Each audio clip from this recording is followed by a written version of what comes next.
Buenos días, martes 1 de abril 2025. Retornamos esta semana.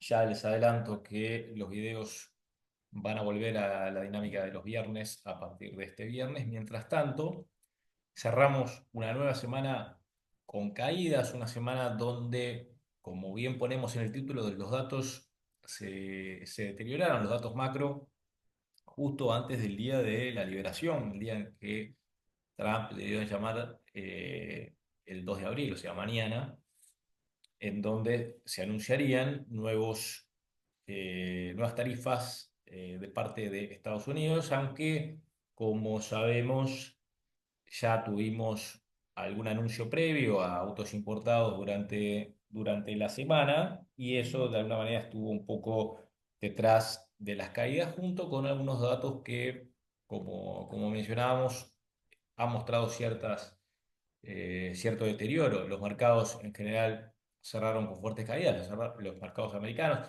volvieron a testear los mínimos de hace 2 semanas. Ayer lunes el mercado hizo un nuevo mínimo y revirtió durante el día. Hoy está subiendo en general, es decir, estamos más o menos en los mismos niveles que hace 20 días, pero con grandes diferencias en torno a los distintos segmentos del mercado. Ni que hablar a nivel de materias primas, con el oro, por ejemplo, como ponemos acá uno de los grandes titulares, cerró su mejor trimestre desde 2016, además de que ya veníamos con una suba del año pasado. Un oro que sigue coqueteando con los $3.150 la onza, y parece que da un poco de vértigo la suba que ha tenido. En especial en estos últimos 2 meses, que hemos visto a los inversores minoristas volver a este mercado luego de perderse toda la suba del año pasado. Como decíamos, el- el- la semana cerró con caídas generalizadas, tanto en Estados Unidos como en Europa y en emergentes, pero pinta un panorama.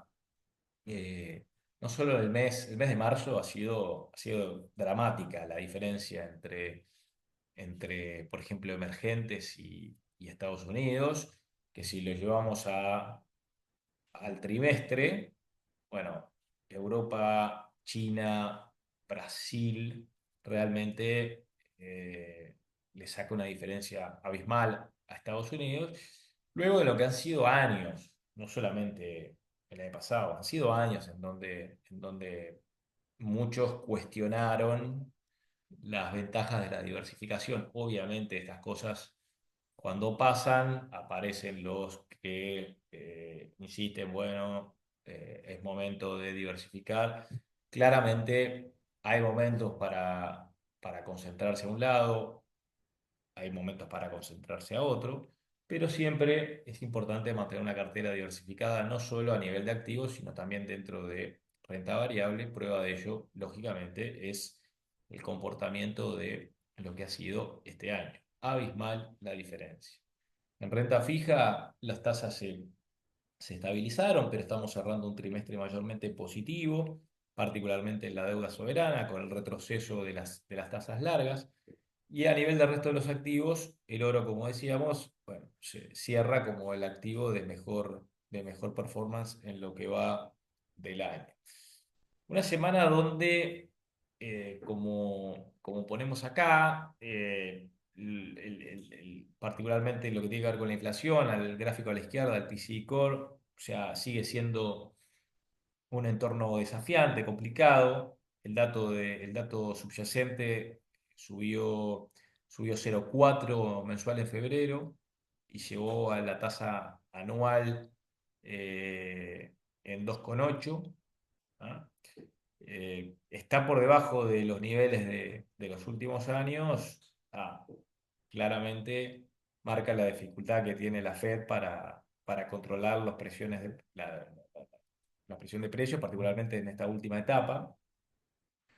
Además, digo, la revisión, recuerden que o sea, hace muy poquito, hace una semana, la Fed revisó al alza las proyecciones de inflación, digo, lo cual refuerza que que ya estaba en el radar todo esto para la institución. En lo que tiene que ver el gráfico a la derecha, o sea, el gasto, o sea, la composición del gasto en realidad muestra señales mixtas, que es un poco lo que vemos acá. El consumo de bienes mostró una recuperación parcial, pero la parte de servicios mostró una contracción, su primera contracción desde 2022, ¿no?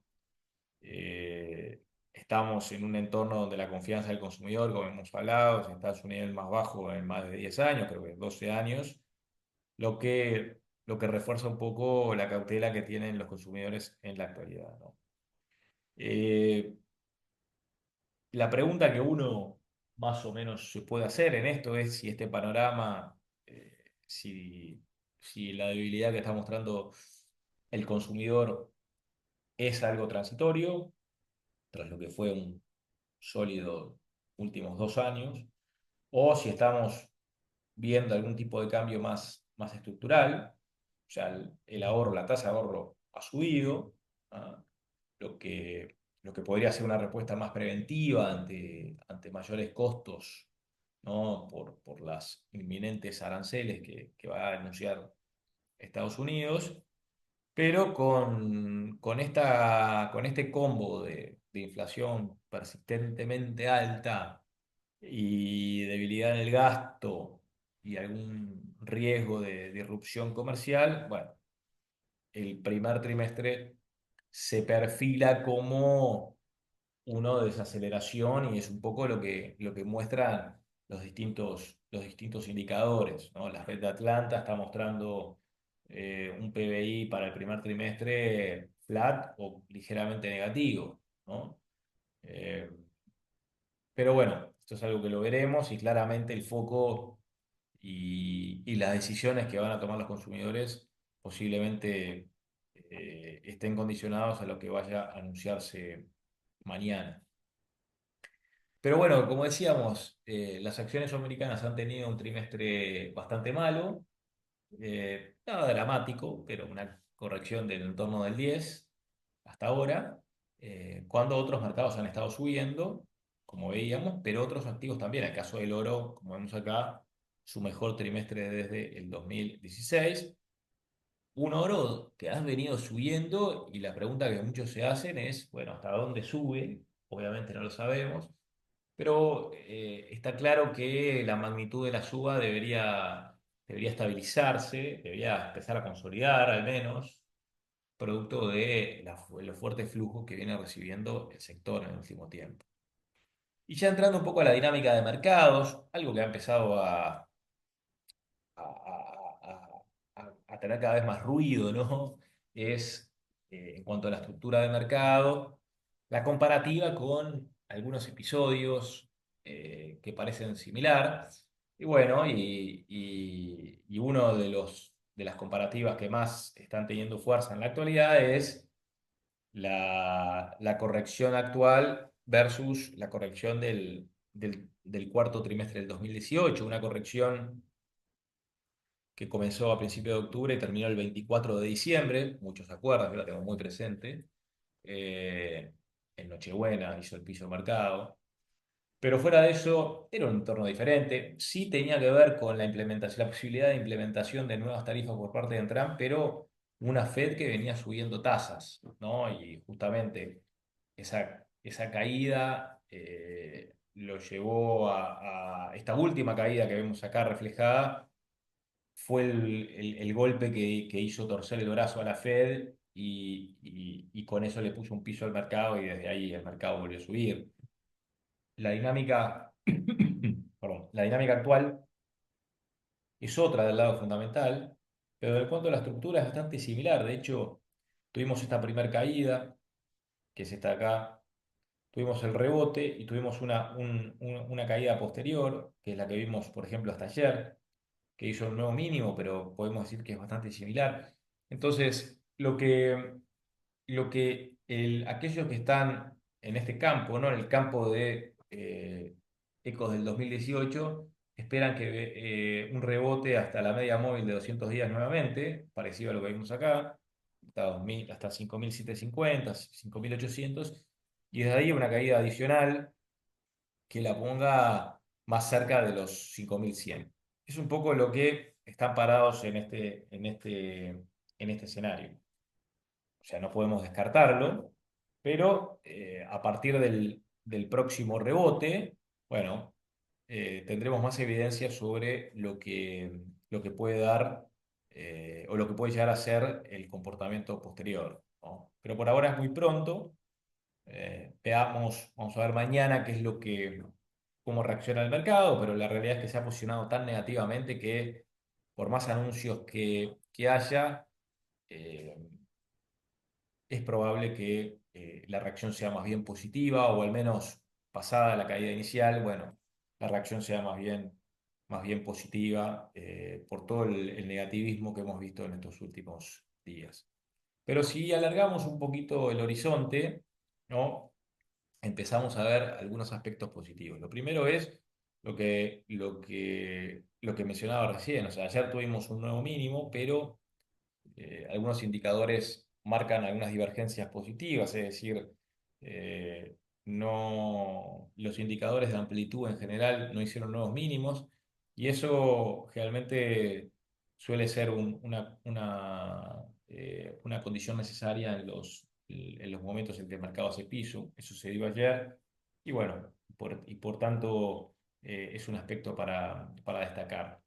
Y lo otro es ya analizando un poco las encuestas y analizando particularmente el sentimiento extremadamente negativo con el cual viene operando el mercado en las últimas semanas, analizando una de las tantas encuestas que hay a disposición, la de inversores americanos, alcanzamos un punto realmente llamativo.